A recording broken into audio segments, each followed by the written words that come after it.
আমি এখানে কুমড়ো শাক কেটে ধুয়ে নিয়েছি, মাছ ভেজে নিয়েছি,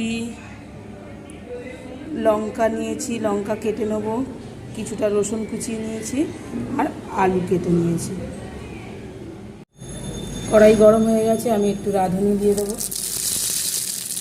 এবার কিছুটা রসুন দিয়ে দেবো, হালকা লাল হয়ে গেলে আলু দিয়ে দেবো। এবার আমি আলুটা দিয়ে দেবো।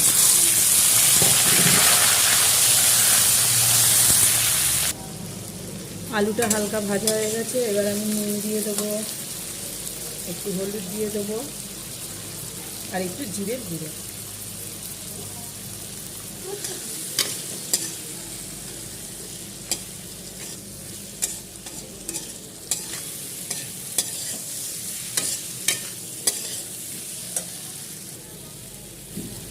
আলুটা ভাজা হয়ে গেছে, এবার আমি জল দিয়ে দেবো আন্দাজ মতো।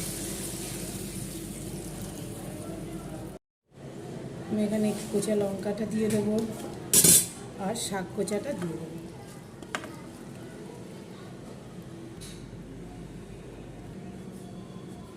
ভালো করে নাড়িয়ে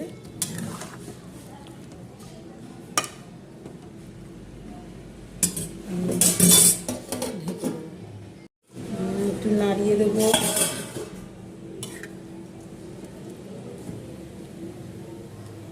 এবার আমি এক এক করে মাছগুলো দিয়ে দেবো।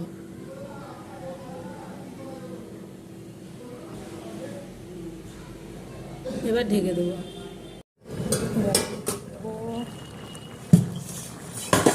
হয়ে গেছে, এবার আমি একটা পাত্রে নামিয়ে নেব।